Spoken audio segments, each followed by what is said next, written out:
Black-Eyed Kids, A Tale of Terror. The night was unnervingly quiet. Brian Bethel, a seasoned journalist, sat in his car, parked in a desolate lot in Abilene, Texas, scribbling on his notepad by the dim glow of his dashboard light. He was deep in thought when he heard it, a soft, deliberate knock on his window. His heart skipped a beat. Startled, Brian looked up to see two boys standing outside his car.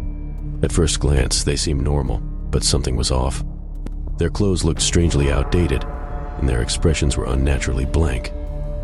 As he rolled down the window slightly, he was hit by an overwhelming sense of dread. "Can you give us a ride?" one of the boys asked. His voice was flat, devoid of any emotion. Brian's eyes were drawn to theirs, and he felt his blood run cold. Their eyes were entirely black, bottomless voids that seemed to suck in all light. Instinct screamed at him to get away.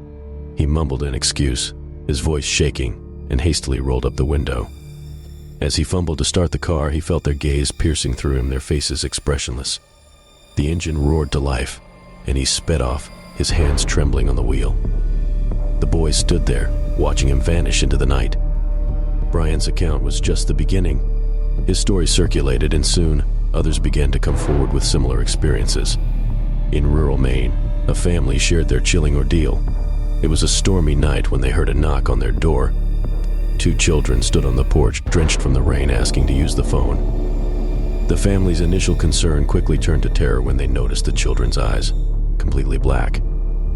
In Nevada, a truck driver named John was resting at a lonely rest stop. He woke up to find two kids knocking on his truck door, pleading to come inside. The sight of their pitch-black eyes sent a wave of panic through him. He drove off into the night, not daring to look back. Desperate to understand, the stories caught the attention of experts. Dr. Helen Marks, a folklorist, compared the Black-Eyed Kids, Becks, to vampire legends, pointing out their need to be invited in and their unsettling appearance. Psychologist Dr. James Alcott suggested mass hysteria or collective hallucination, explaining how fear could manifest such experiences. Investigators sought to uncover the truth behind these encounters. In Ohio, Sandra had a particularly disturbing experience. One stormy night, as lightning illuminated her living room, she heard a knock at her door. Two children stood there asking to come inside. Their voices were monotonous, and their eyes black as night. Sandra's heart pounded in her chest as she slammed the door and locked it. She felt their presence lingering, watching. Determined to gather first-hand evidence, an investigative team stayed in a reputedly haunted house in West Virginia known for Beck encounters. As night fell, the air grew thick with tension. Strange noises echoed through the halls, soft knocking, faint whispers. Though they never saw the children, the sense of being watched was inescapable, making every shadow and sound a source of dread. Theories abounded. Demonologists like Father Gregory Sinclair suggested the black eyes were a sign of demonic possession. Ufologists like Dr. Alan Greer speculated Becks might be alien-human hybrids, their black eyes a common feature in extraterrestrial reports. In Kansas, the Johnson family faced a relentless terror. Night after night, the children returned, each time more insistent. Fear gripped the household, forcing them to move. "We felt like prisoners in our own home," Mrs. Johnson recounted, her voice shaking. "Every night, we feared they'd come back." Neurobiologist Dr. Lisa Cheng explained that our brains are hardwired to react with fear to certain stimuli. The sight of black eyes may trigger a deep-seated fear response, as it represents something unknown and potentially dangerous, she said. Despite skepticism, the Beck phenomenon had a strong following in the paranormal community. Online forums buzzed with accounts, theories, and advice on handling an encounter. Sharing these stories helped validate experiences and find support among those who had faced the same terror. Emily, a college student in Vermont, described a nighttime visit that left her traumatized. Two children knocked on her dorm room door, asking to be let in. Their voices were emotionless, their eyes black. She screamed and slammed the door. The children stood there silent and unmoving, until she locked herself in the bathroom, shaking with fear. Interestingly, technology played a significant role in Beck encounters. Many reports involved phone calls, video surveillance, or digital recordings. Paranormal investigator Sarah Roberts suggested Becks might exploit our reliance on technology to create a sense of authenticity and urgency. In Michigan, security guard Mark recounted seeing two children on the security cameras, standing at the entrance of the building. When he went to investigate, the children were gone, but the footage clearly showed their pitch-black eyes. They were there one moment and gone the next. But those eyes, I'll never forget them, he said, his voice trembling. Reverend Mark Harrison, a noted exorcist, had been called to several homes where Becks were reported. These entities feed on fear. They seek to break down our natural defenses. In every case, the family felt a palpable sense of evil, he explained. The legend of the black-eyed kids showed no signs of fading. Reports continued to pour in from all over the world.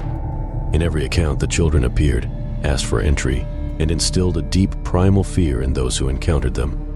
As the investigation drew to a close, a final chilling account surfaced. Sarah, a young mother in California, was home alone with her infant when she heard a knock at the door. 2 children stood there asking to come inside. Their eyes were black as night. Terrified, Sarah slammed the door shut. She heard them whispering outside, but they never left. It was a chilly October evening when Linda decided to spend the night alone in her family's cabin nestled deep within the woods. The cabin had always been her sanctuary, a place where she could escape the chaos of city life and find solace in nature's embrace. The wind howled through the trees and the leaves, rustled like whispers as she settled in with a cup of hot cocoa and a good book. As the night wore on, the cabin grew colder, and Linda decided to light a fire in the fireplace. The crackling flames provided a comforting warmth, and she wrapped herself in a cozy blanket, feeling secure and content. The hours passed, and the fire began to dwindle, casting long, flickering shadows on the walls. Around midnight, Linda was startled by a sudden, insistent knocking at the door. She glanced at the clock, her brow furrowing in confusion. Who could be visiting at this hour, in the middle of nowhere?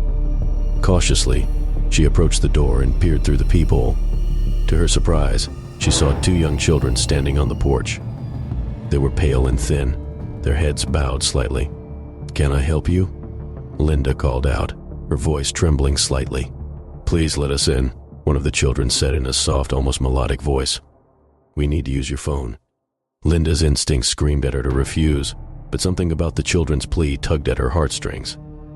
She unlocked the door and opened it just a crack, enough to see them more clearly. They were dressed in outdated, tattered clothes, and their skin was almost translucent in the dim light. "Where are your parents?" Linda asked, her concern growing. "They're not here," the other child replied, looking up to reveal pitch-black eyes that seemed to absorb the light around them. Linda's breath caught in her throat, and a chill ran down her spine. The children's eyes were devoid of any whites or irises, just endless, black voids. Panic surged through her, and she tried to close the door, but the children stepped forward, their expressions pleading. "Please let us in. We're cold and scared." Linda shook her head, her instincts finally winning out. "No, you need to leave," she said firmly, her hand gripping the doorknob with white-knuckled intensity. The children's faces twisted into expressions of anger and desperation. "You have to let us in," they insisted, their voices taking on an eerie, hypnotic quality. "We can't come in unless you invite us." Terrified, Linda slammed the door shut and locked it, her heart pounding in her chest. She backed away, her eyes never leaving the door. The knocking continued, growing louder and more insistent. The children's voices became a chorus of desperate pleas and chilling demands. "Let us in, let us in," they chanted, their voices echoing through the cabin. Linda stumbled backward, tripping over the coffee table and falling to the floor. She scrambled to her feet and grabbed her phone, dialing with trembling fingers. The operator's voice was a lifeline in the darkness. "What's your emergency?" "There are children outside my cabin," Linda gasped. "They have black eyes and they won't go away." The operator tried to calm her down, but Linda could barely hear over the pounding on the door and the children's relentless chanting. "Stay calm, ma'am. Help is on the way." Minutes felt like hours as Linda huddled in the corner of the room, praying for the police to arrive. The knocking finally stopped, and an eerie silence settled over the cabin. Linda dared to peek through the window, but the children were gone, vanished into the night. When the police arrived, they found no trace of the children. The officers searched the area but came up empty-handed. Linda's story was met with skepticism, but the fear in her eyes was undeniable. The next morning, Linda packed her things and left the cabin, vowing never to return.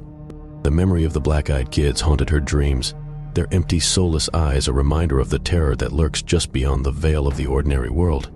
Years later, Linda still couldn't shake the feeling that they were watching, waiting for another chance to be invited in. The black-eyed kids remain an enigma, their true nature elusive. Are they supernatural entities, psychological projections, or something else entirely? The answers are still out there, lurking in the shadows, waiting for the next knock at the door.